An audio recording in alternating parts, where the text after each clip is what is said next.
Muy buenas noches, gracias por acompañarnos en otra emisión de Debate 22. Hoy nos acompaña Fausto Quintana, él es profesor e investigador de la Gran Facultad de Ciencias Políticas y Sociales.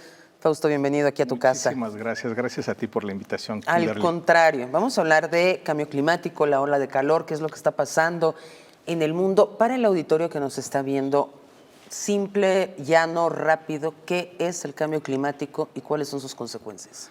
El cambio climático es la transformación del clima, la alteración de los ciclos tradicionales naturales del clima, pero ahora está caracterizado por una exacerbación de estas modificaciones y estos cambios. Podemos tener tormentas más frecuentes, huracanes, sequías prolongadas y incendios forestales. Todo se debe a las actividades antropogénicas. Digamos, el cambio climático es un proceso natural. No obstante, el que hemos vivido en los últimos años, al menos en los últimos 30 años, se debe a estas aportaciones de gases de efecto de invernadero. Por las distintas actividades del hombre en la Tierra se exacerba este cambio climático y lo que vemos es el incremento de las temperaturas y todas las afectaciones como las olas de calor, derretimiento de los casquetes polares, transformaciones en la vida natural de los ecosistemas y en general también hay una implicación o una expresión social y económica del cambio climático. El cambio climático está vinculado a las transformaciones económicas e industriales en el planeta.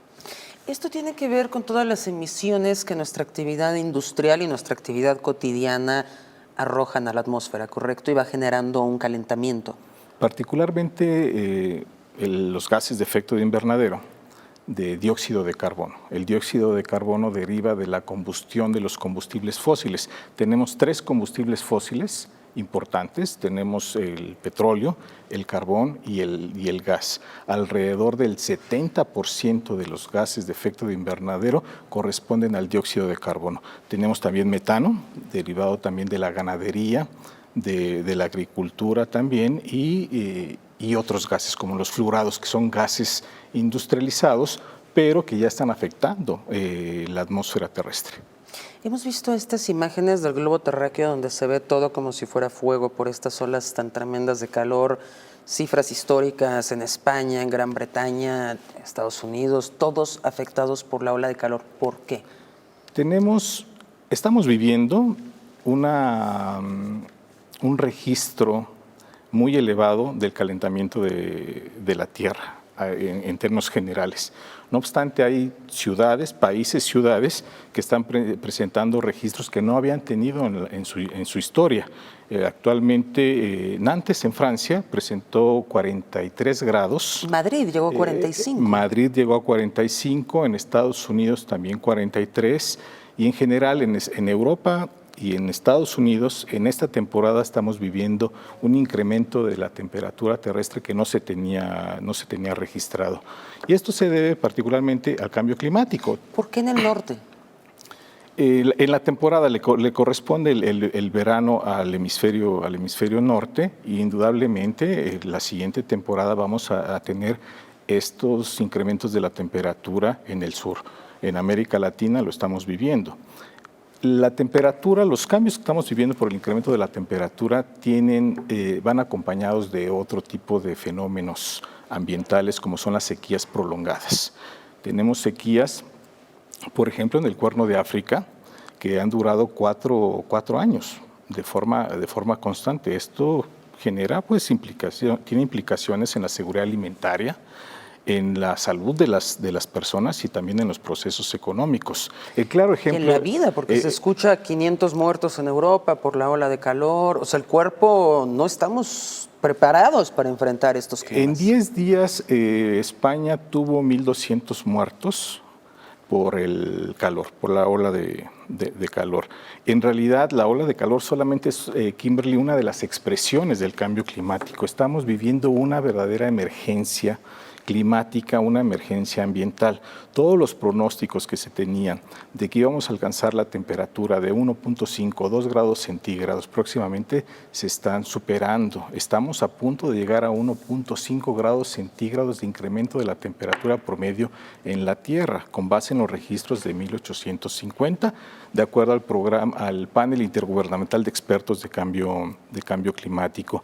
Con las contribuciones nacionales determinadas, es decir, las propuestas de los países de reducir los gases de efecto de invernadero, en la actualidad, las propuestas actuales, podríamos alcanzar a finales de siglo entre 3 y 3.5 grados centígrados. Sí. ¿Y qué significa en la vida cotidiana? O sea, ¿cómo va a ser la vida si rebasamos esta temperatura? Se supone que el umbral es 2 grados centígrados, que cuando lleguemos a los 2 grados centígrados, consiste este aumento o este límite en un punto de no retorno.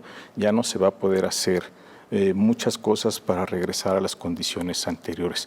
¿Qué implica? Debemos de acelerar procesos de adaptación. Implica que va a haber mayores desplazados ambientales, refugiados climáticos.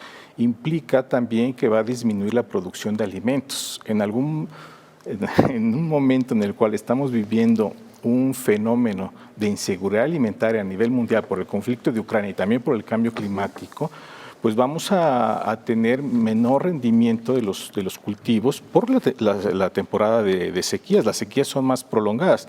Ahora vivimos el caso de Monterrey, en el estado de Nuevo León, donde una presa, la de Cerro Prieto, tiene el 5% sí, no hay agua, del agua, no tienen agua, y el pronóstico indica que no va a llover en los próximos días. El fenómeno del cambio climático es transversal. Tenemos estas manifestaciones del incremento de las olas de calor, el derretimiento de los casquetes polares, las inundaciones, pero las afectaciones son, como lo planteabas en tu pregunta, en todas las actividades de las personas, particularmente la alimentación. ¿Qué es el más preocupante? Que empiece a haber carencia alimentaria que ya existe, que ya hay, que ya es grave, pero agravarlo. En la actualidad estamos... ya superamos los 800 millones de personas en una situación de hambre. Estamos apuntando a cifras que se dieron en la década de los años 80. En los próximos años podríamos alcanzar, por el tema de la pandemia, por el conflicto en Ucrania, por todos los conflictos, no solamente en Ucrania, vivimos muchos conflictos en Siria, en República Democrática del Congo, en Centroamérica hay una inestabilidad política. Vamos a alcanzar por estas situaciones alrededor de 1.000 millones de personas en situación de hambre, que no tengan capacidad de adquirir sus alimentos cotidianos. Indignante. Vamos a hacer una pausa, regresamos, estamos hablando del cambio climático y sus consecuencias.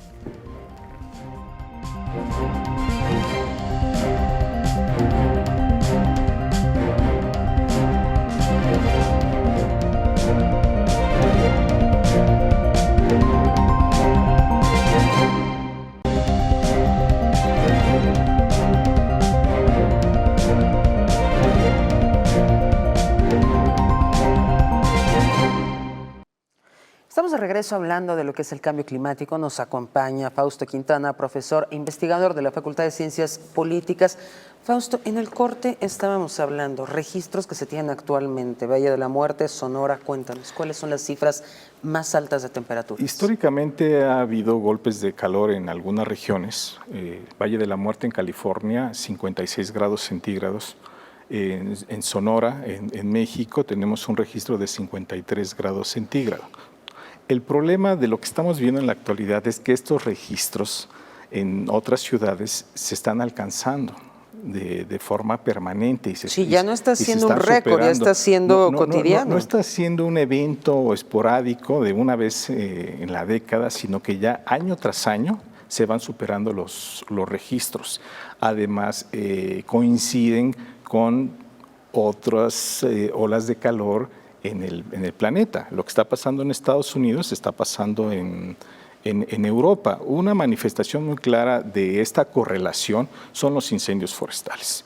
Tenemos incendios forestales en Grecia actualmente. Tenemos Hubo 30.000 incendios forestales en Italia permanentes el mes pasado. Y el año pasado también fue gravísimo la cuestión de los incendios, y el antepasado. En California hay un incendio forestal que en la actualidad no se puede sofocar y está destruyendo parques naturales, está desplazando a las personas. Claro, no es lo mismo un incendio forestal en Estados Unidos o en Europa que un incendio forestal en países vulnerables, claro, como los países latinoamericanos, o en Centroamérica, en México, en Bolivia. La siguiente temporada de incendios forestales indudablemente va a ser en la Amazonía brasileña. También tenemos registros de incendios forestales, pero estos son causados por el hombre en Indonesia para producir palma de aceite. Y tú sabes, palma de aceite industrial para muchos productos a nivel mundial. Son incendios naturales que se dan por el cambio climático, más los provocados. Más la devastación. Toda esta temporada, estos 2 años de pandemia donde la actividad industrial cayó, se le dio un respiro al mundo. Eran muy virales todas estas imágenes. No sirvió de nada. Es muy difícil aseverarlo, Kimberly. Los gases de efecto de invernadero tienen una duración en la atmósfera. Por ejemplo, el dióxido de carbono puede durar hasta 100 años calentando la Tierra, la superficie de la atmósfera y la superficie de la Tierra. En realidad, los gases que se están emitiendo en la actualidad van a tener afectaciones dentro de 50, 60, 70 años sin ningún problema. Hay un registro que nos puede ayudar sobre la acumulación de gases de efecto de invernadero en la atmósfera, derivado de la crisis económica del 2007-2008 de Lehman Brothers. En ese momento sí hubo un pequeño descanso, pero lo que vemos en la gráfica es que después de la crisis inmobiliaria en los Estados Unidos hay un repunte económico muy importante a finales de la primera década del siglo XXI. ¿Qué esperamos y qué esperan los países ahorita? Que haya una recuperación económica.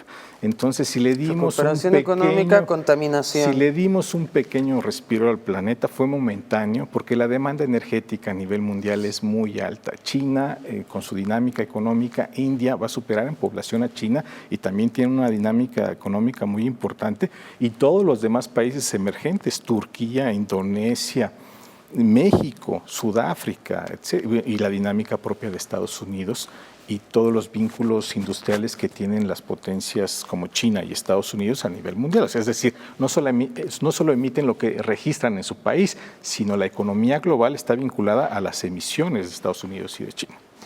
¿Qué pasa con líderes que han hecho tanto daño con sus declaraciones como Donald Trump, Bolsonaro en Brasil, que dicen no existe el cambio climático, esto es algo cíclico que siempre pasa en el planeta, que ha pasado históricamente y no le entramos? Hay una justificación, una explicación inmediata. La población, cuando ve afectados los bolsillos, puede optar por elegir líderes nacionalistas que son anticiencia, que rechazan las verdades científicas, la certidumbre científica que ya tenemos del cambio Trump climático. dijo que Dios habló con lo del aborto, ¿no? Trump ha acusado a los chinos acusó a los chinos de la pandemia, acusa a los chinos del cambio climático.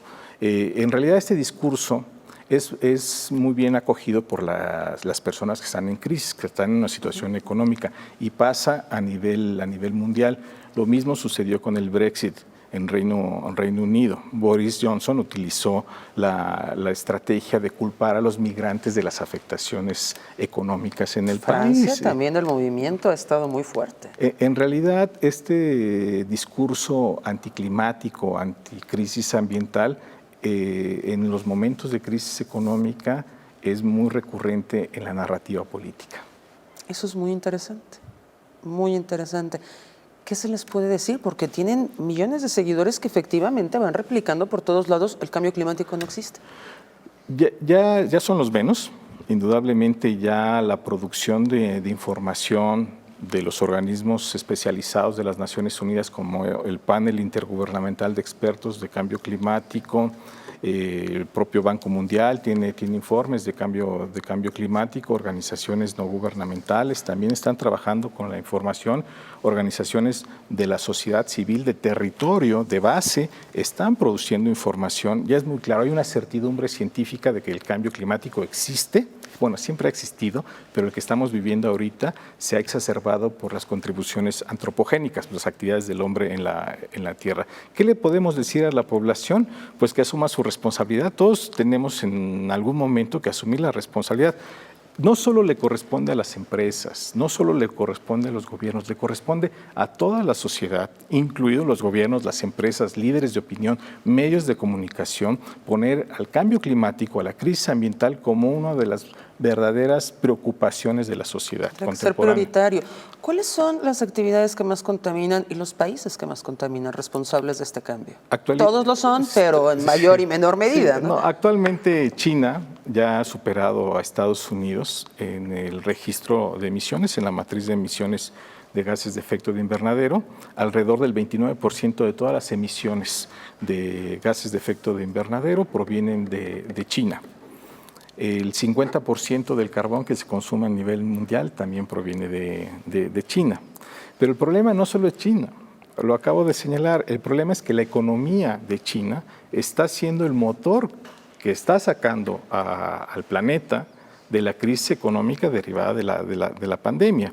Entonces, de una u otra manera, lo que China refleja en términos de emisiones de gases de efecto de invernadero también está asociado a las economías y al desarrollo de todos los países. Vamos a hacer una pausa, es muy importante que regresemos con ese punto para hablar cómo podemos tener un desarrollo sostenible para no destruir el planeta, pero mejorar económicamente. Vamos a hacer una pausa, si tienen dudas, ahí tienen nuestras redes sociales, ya volvemos.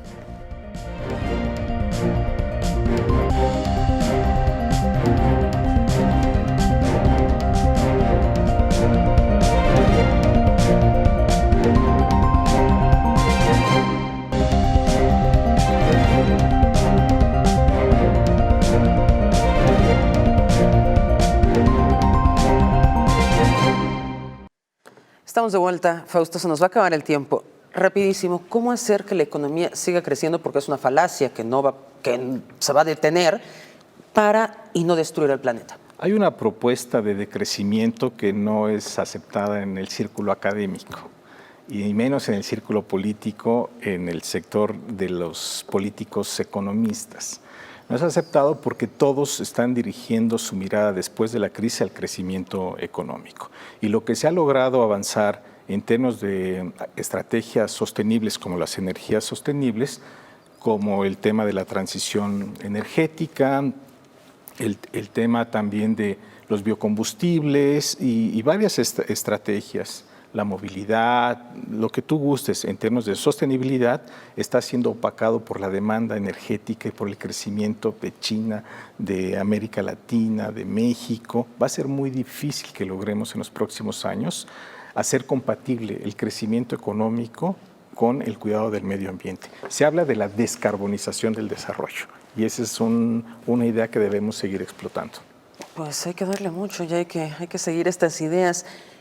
¿Los acuerdos de París, la COP, todas estas cumbres sirven para algo? En algún momento los acuerdos de París fueron señalados como uno de los instrumentos más exitosos a nivel mundial por la convocatoria política y el espacio de concertación. Falta todavía revisar, cada 5 años se tienen que renovar las contribuciones nacionales determinadas. Hay informes nacionales, comunicados nacionales que hacen los gobiernos a la Convención Marco de Naciones Unidas para el Cambio Climático, pero el Acuerdo de París tiene una ventaja muy importante. Es un espacio de concertación, está impulsando el aumento del flujo financiero de proyectos de sostenibilidad para combatir el cambio climático. Se espera alcanzar anualmente una contribución de 100,000 millones de dólares. Además, están estableciendo criterios y mecanismos de cooperación internacional para mejorar las respuestas nacionales y locales frente al cambio climático. Aquí el problema es la falta de voluntad. Muchos gobiernos han decidido mirar hacia otro lado porque no es redituable políticamente en este momento dedicarse a los temas de energías alternativas, de sostenibilidad en la agricultura, restauración ecológica, educación ambiental. Parece que lo que te da productos de inmediato como la inversión, el desarrollo de infraestructura es lo que cuenta en este momento, pero la lucha contra el cambio climático, contra la crisis ambiental, es una lucha de larga duración, no es momentánea. No quiero que se nos acabe el programa sin preguntarte, porque estás hablando de los gobiernos, el papel de México con el cambio climático, la política energética, ¿dónde estamos parados en este momento? Parece que tuvimos un momento de gloria. Cuando la COP16 en Cancún. COP16, el tema, la participación del gobierno de Calderón en la negociación internacional sobre el cambio climático, después con el gobierno de Enrique Peña Nieto, al principio, con la promulgación de la Ley General de Cambio Climático y todos los esfuerzos que se habían hecho. Teníamos esfuerzos en la Comisión Nacional Forestal, áreas naturales protegidas. La canciller Patricia Espinosa fue muy reconocida por su labor. Encabeza la Convención Marco de las Naciones Unidas para el Cambio Climático en Bonn, y ella es una autoridad en el tema ambiental, en el ámbito político y diplomático. Pero ¿qué ha pasado en los últimos años? Hay una reducción de presupuesto. Hay la elección de un camino ya recorrido, que son las energías fósiles en la industria eléctrica, como fuentes de energía eléctrica, el gas, el petróleo, el carbón, y esto lo vamos a pagar en los próximos años. México no va a alcanzar las metas de reducción de gases de invernadero que se ha propuesto en estas contribuciones nacionales determinadas. ¿Qué hacemos en nuestras casas y en nuestra vida? Porque todo este tema del cambio climático suena que lo tiene que arreglar China, lo tiene que arreglar Estados Unidos, que son los grandes emisores, lo tiene que arreglar la industria, y uno dice, ay, ¿qué importa lo que yo estoy haciendo en mi casa? ¿Qué podemos hacer? ¿Nuestro granito de arena cuál es? A mí me gusta utilizar una frase: apropiación social de los procesos. Las universidades, las familias, las escuelas, el kinder, el preescolar, todos debemos de enterarnos, apropiarnos del conocimiento sobre el cambio climático. ¿Qué es el cambio climático? ¿Cómo se manifiesta? ¿En qué nos afecta? ¿Cómo podemos nosotros en nuestras actividades cotidianas contribuir a tener un mundo mejor? Indudablemente caminar, utilizar menos el automóvil, tener sistemas más eficientes de energía dentro de la casa. Pero cuestan. O sea, en un país como México, si apenas te sale para vivir al mes, no le vas a invertir. Hay un porcentaje de la población mundial, no quiero decir cifras, pero supongamos 2.000 millones de personas que no están relacionadas inmediatamente con las emisiones de gases de efecto de invernadero. Es más, ni siquiera ellos emiten gases de efecto de invernadero en la proporción que lo hacen habitantes de Estados Unidos, de Alemania. Sin embargo, el cambio climático les afecta a todos, y principalmente a los más vulnerables. Aunque tú no emitas gases de efecto de invernadero, si estás en una comunidad, en una costa vulnerable, el incremento del nivel del mar y los huracanes te van a afectar. Hasta los sistemas de refrigeración, no es lo mismo que tengas una ola de calor en Estados Unidos, donde hasta las clases muy vulnerables puedan acceder a un aire acondicionado, cuestiones que le mejoren la vida, así estamos hablando de lo que pasa en Haití. Creo que nuestro gobierno y los ciudadanos debemos hacer un pacto climático propio. Está bien que existan los acuerdos de París, que exista el panel intergubernamental de expertos de cambio climático, pero México debe de orientar su mirada a la justicia ambiental, a mejorar las condiciones de pobreza, de desigualdad de un sector muy amplio de la población que no puede hacer frente y no puede implementar procesos de adaptación y estrategias de mitigación. Debemos de dialogar. Nuestro gobierno debe de establecer estos foros de comunicación y generar planes nacionales de desarrollo, generar estrategias locales, regionales para combatir el cambio climático. Se necesita voluntad política. Todos los ciudadanos podemos contribuir, pero si no hay un líder, si no hay una propuesta gubernamental, las iniciativas no van a ser coordinadas y van a ser llamaradas de petate y no se van a integrar en una propuesta real. Fausto, no nos alcanza el tiempo, pero es un tema del que hay que hablar mucho. ¿Dónde te puede encontrar nuestro auditorio para dudas, para que también les recomiendes qué literatura sobre este tema? Porque también hay mucha basura en Internet. Entonces, sí. ¿Dónde te pueden encontrar? ¿Cómo se ponen en contacto contigo? Mi correo es faustoquintana@politicas.unam.mx. Ahí les contesto personalmente. Tengo redes sociales, ya me metí al mundo de las redes sociales. Muy bien. Tengo Twitter, Fausto Quintana, y también estoy en Instagram. Ahí me pueden encontrar como Fausto Quintana, y en el momento en que gusten me pueden establecer contacto conmigo y vemos. Y yo en mis redes comparto compartiré tus redes también porque es un tema bien importante al que le vamos a dar mucho más. Gracias por estar con nosotros y nos vemos muy pronto. Te agradezco, en realidad es un tema fenomenal y estoy muy contento de platicar con ustedes, con tu auditorio y por supuesto contigo. Muchas gracias, Fausto. Gracias por habernos acompañado. Lo espero la semana que entra, miércoles a las 9. Quédese con Pantalla de Cristal.